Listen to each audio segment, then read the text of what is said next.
अमरावती शहरातील काही खाजगी कोचिंग संस्थांकडून विद्यार्थी आणि पालकांचे आर्थिक व तसेच मानसिक शोषण होत असल्याचा गंभीर आरोप करत प्रहार संघटनेने जिल्हाधिकारी कार्यालयात निवेदन सादर केले। या प्रकरणाची सखोल चौकशी करून दोषींवर कठोर कारवाई करण्यात यावी, अन्यथा 1 जुलैपासून तीव्र आंदोलन छेडण्याचा इशारा संघटनेने दिला आहे। प्रहार सामाजिक संघटनेच्या म्हणण्यानुसार शहरातील अनेक कोचिंग संस्थांकडून भरमसाठ शुल्क आकारले जात असून पालकांवर आर्थिक भर टाकला जात आहे। काही ठिकाणी विद्यार्थ्यांना खाजगी फायनान्स कंपन्यांच्या माध्यमातून शैक्षणिक कर्ज घेण्यास भाग पाडले जात असल्याचाही आरोप करण्यात आला आहे।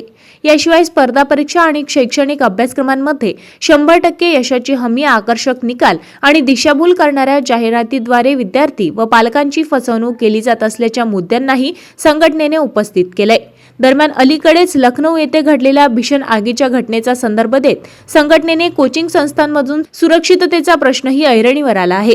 तसेच संस्थांमध्ये अग्निशमन यंत्रणा अभाव, अपुरी जागा, आपत्कालीन बाहेर पडण्याचे मार्ग नसणे तसेच विद्यार्थ्यांच्या सुरक्षिततेबाबत गंभीर त्रुटी असल्याचा आरोप करण्यात आला आहे। या सर्व बाबींची तातडीने चौकशी करून संबंधित संस्थांवर कठोर कारवाई करावी अशी मागणी प्रहार सामाजिक संघटनेने प्रशासनाकडे केली आहे। संघटनेने स्पष्ट इशारा दिलाय की विद्यार्थी आणि पालकांच्या हितासाठी योग्य ती कार्यवाही झाली नाही तर 1 जुलैपासून अमरावती शहरात तीव्र निदर्शने, ठिय्या आंदोलन आणि लोकशाही मार्गाने संघर्ष सुरू करण्यात येईल।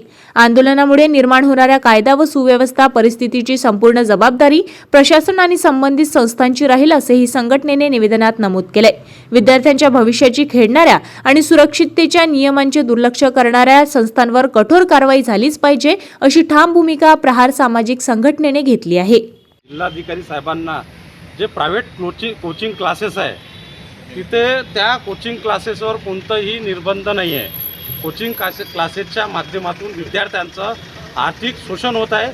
त्या विद्यार्थ्यांचा पालकांवर जबरदस्ती कर्ज काढण्याची वेळ, जबरदस्ती कर्ज काढून त्यांना कोचिंग क्लासेसमध्ये फी भरावी लागते आणि त्यांचे पाल्याचे जे विद्यार्थी आहे त्याच्या जीवाची कोणती सुरक्षा त्या कोचिंग क्लासेसमध्ये कोणतीच होत नाही आहे।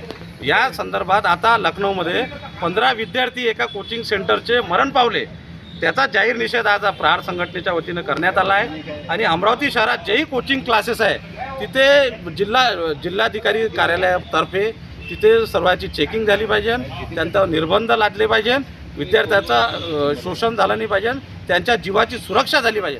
यासाठी प्रहार संघटनेतर्फे आज आम्ही जिल्हाधिकारी कार्यालयामध्ये भेट देण्यासाठी आलेलो आहोत। शासनाने जर दखल नाही घेतली तर यापुढे काय करणार?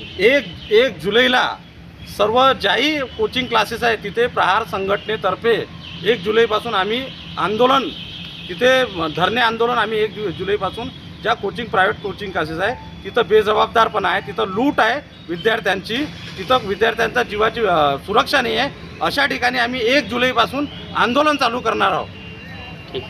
आपल्या शहरातील ताज्या घडामोडी व बातम्या बघण्यासाठी नंबर 1 न्यूज चॅनल अमरावतीला सबस्क्राईब करा, लाईक करा आणि शेअर करा।